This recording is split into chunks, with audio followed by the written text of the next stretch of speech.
When you see the pink and blonde hair all up on your TV, you know what it is. You have seen her on Fox 5, The Breakfast Club, and she's been featured in the New York Times, and the list goes on. If you want well balanced, responsible journalism, the Jasmine Brand is where you go. We discuss how Jasmine went through a few situations in her childhood that taught her how to be resilient no matter what. Life as a media mogul ain't easy, and Jasmine joins Peaks and Valleys to talk about it right now. They say it is the darkest before the dawn. But what do you do before the dawn comes when all you have is candles and night lights guiding your path until morning, until your sight is restored and you can see your way out, your way through, your way to the other side? You push with all your might until the day breaks and your victory comes. This is Peaks and Valleys with TK Trinidad.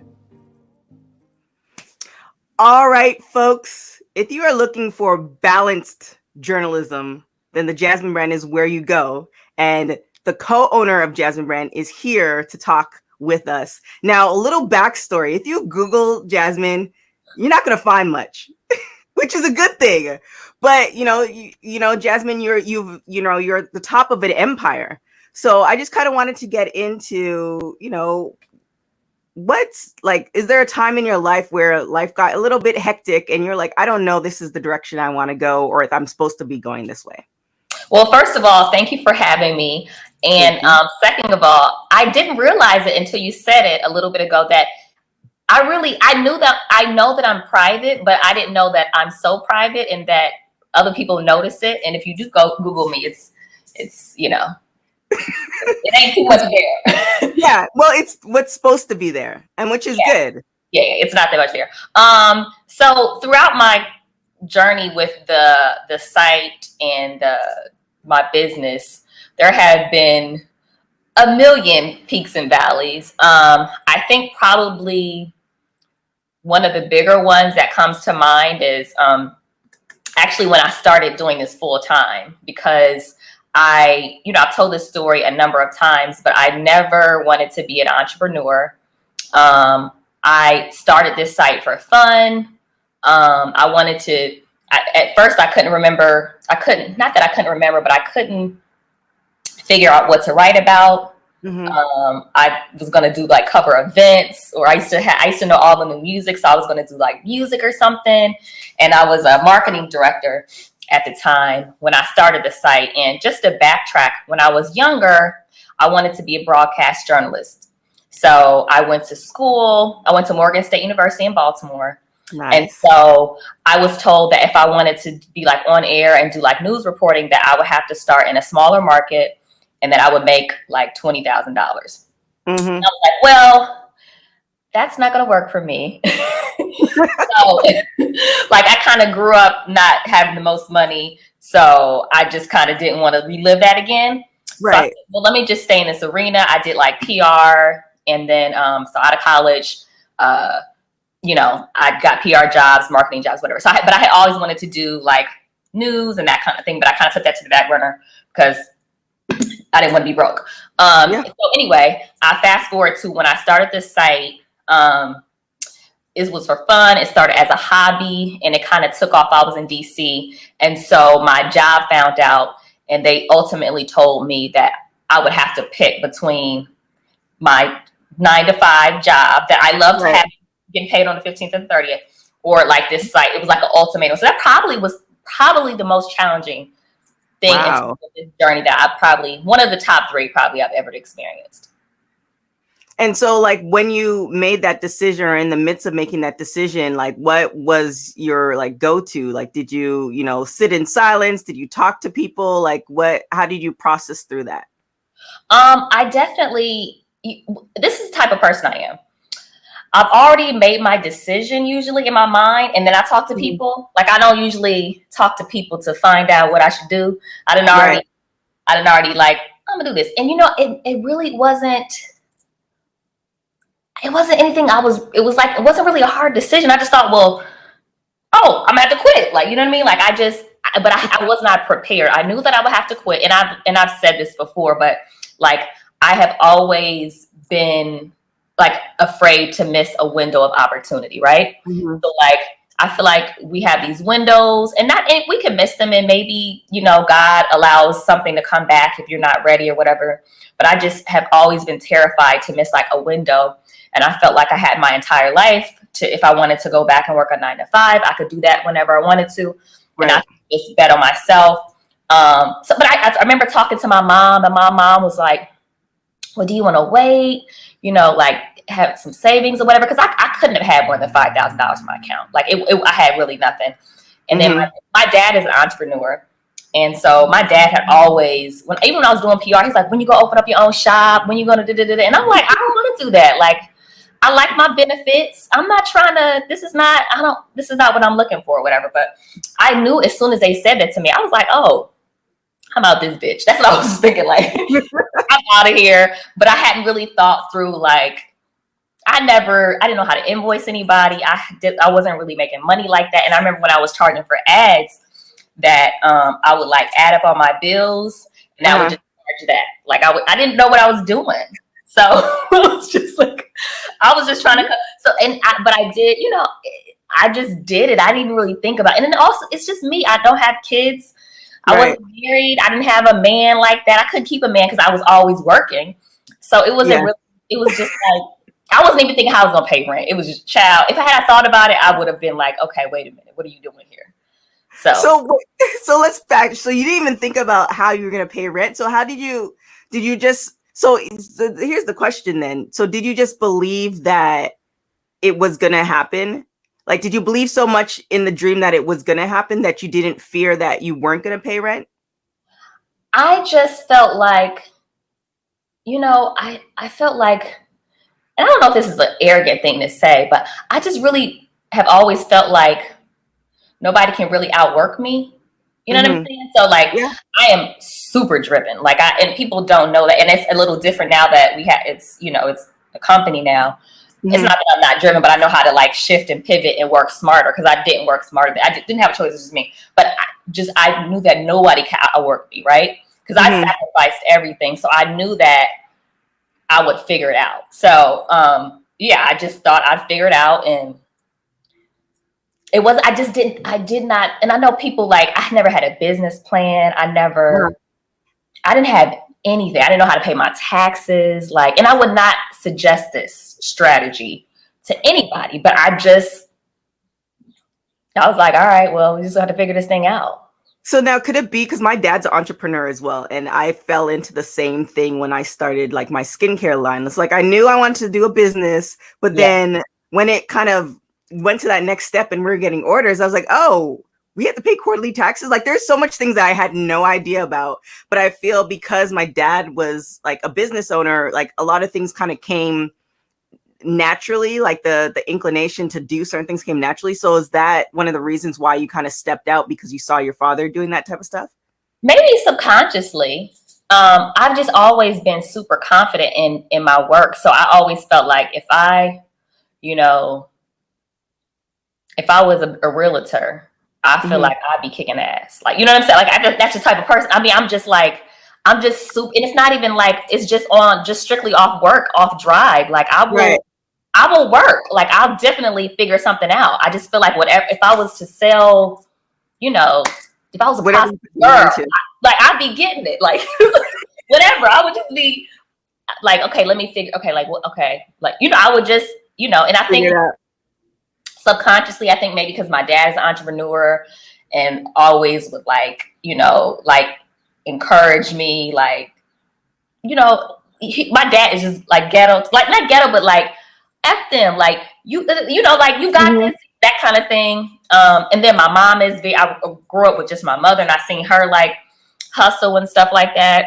And also, first and foremost, like I believe in God, and I definitely have been blessed. Like, and I feel like the drive has been a blessing for me, because everybody doesn't have that. And I feel like just the first thing that you always have to do is just put in the work. And I felt like I was willing to do that. So that was helpful.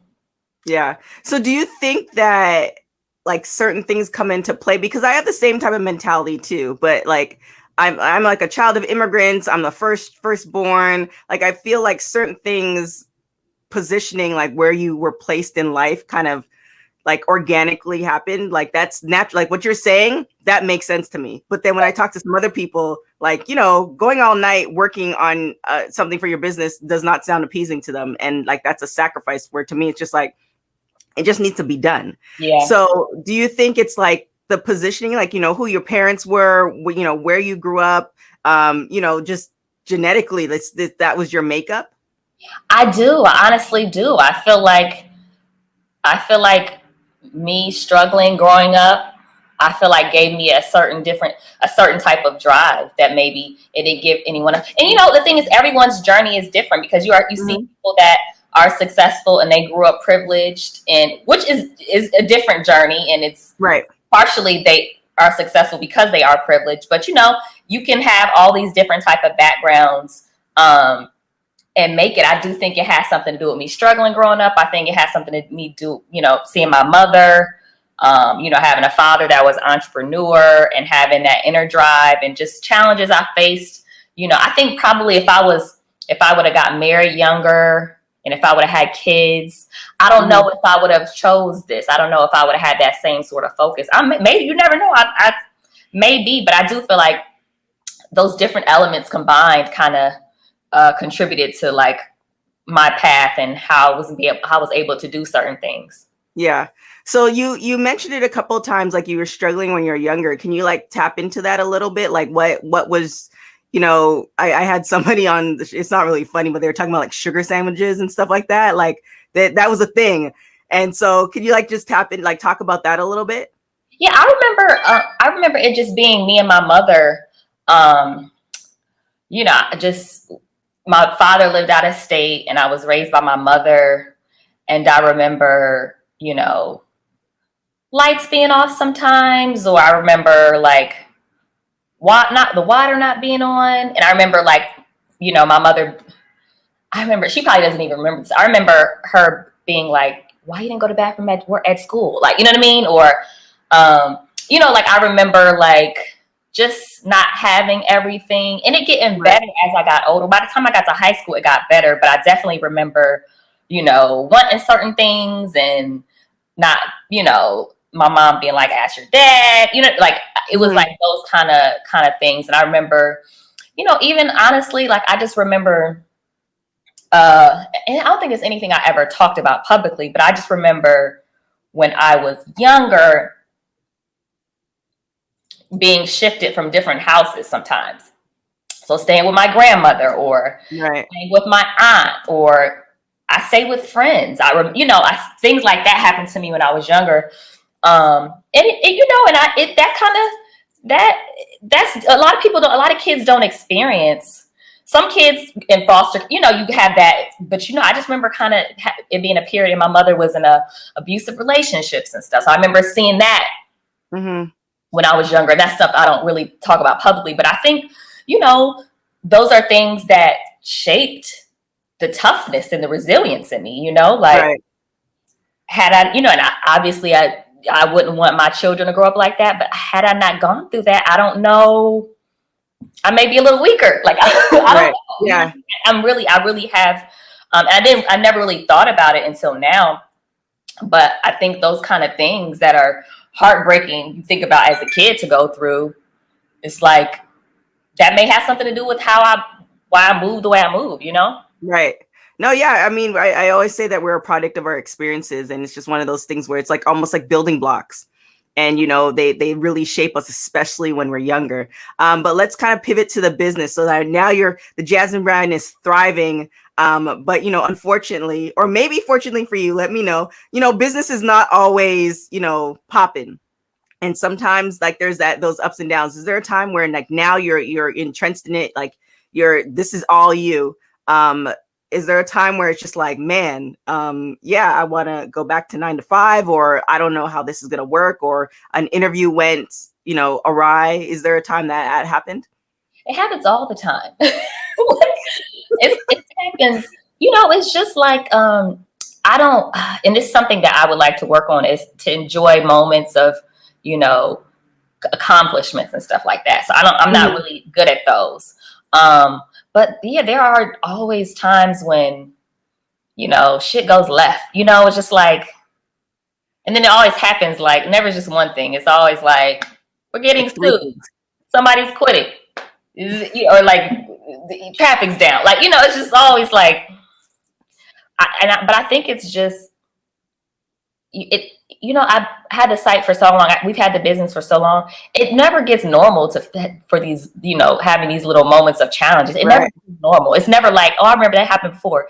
It always feels like it's the first time it happened. Go ahead. So what goes through your mind when, like, you know, shit's going awry? Like, oh, okay, this is what's happening today. This is gonna be one of those days. What's your process to kind of get through that particular day?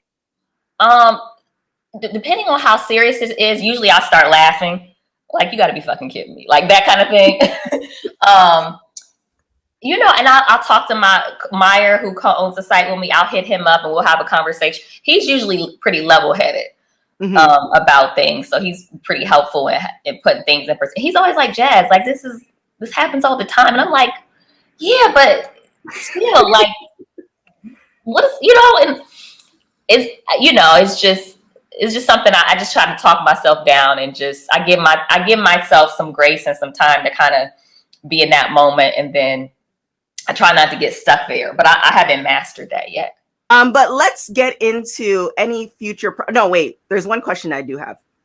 The pink and blonde hair, and you might have, you know, stated this before, but it's consistent. Like, I was looking over some stuff for my reel, and I was like, girl, you change your hair like all the time. Like, it's all over the place.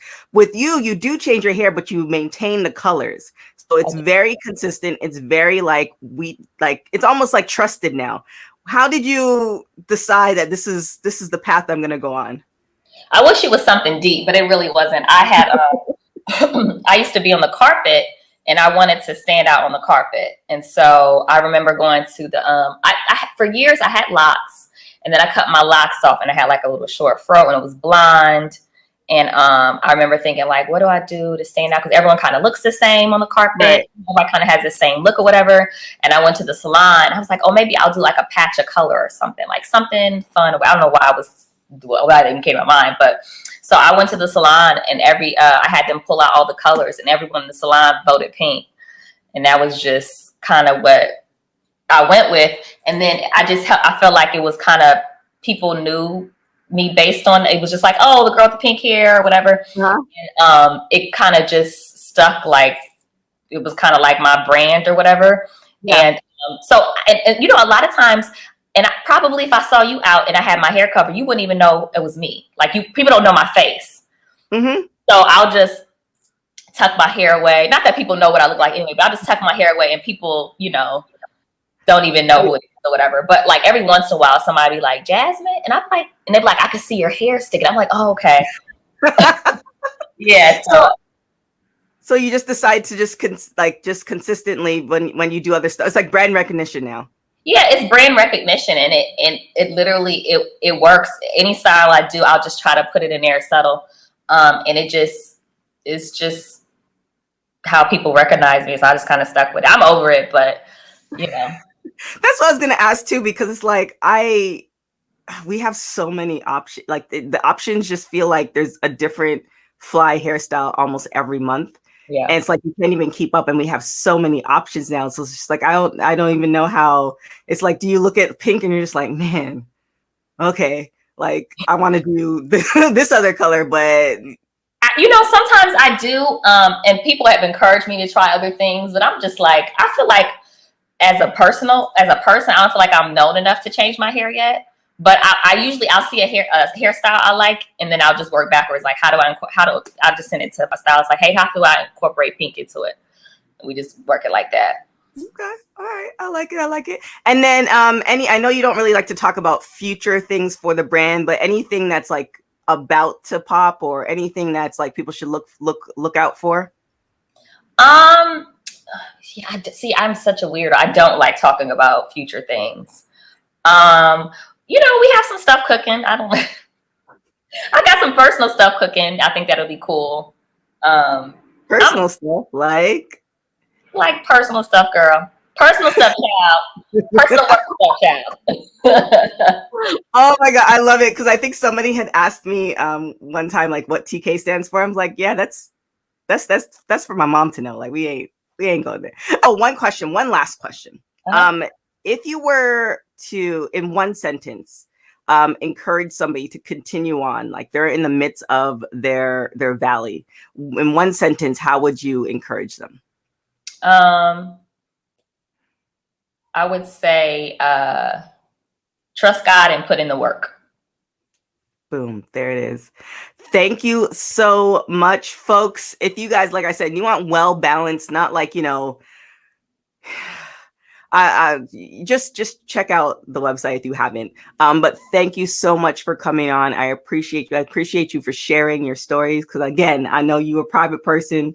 So thank you so much. But yeah, I mean, it's one of those things where, you know, sometimes people will just see you and they just feel like, oh, well, you know, it just kind of came to her because she was in this position or she knew this person or whatever. And that's often not the case. So, you know, it was that easy. Yeah, you and me both. But thank you so much. I appreciate it. I hope you have a blessed rest of the day. Thank you. Peaks and Valleys is produced by Josh Rodriguez and TKO Productions. Spoken word and voiceover is done by yours truly, Lem Gonzalez. Thank you for listening, and remember, after the darkness comes the dawn.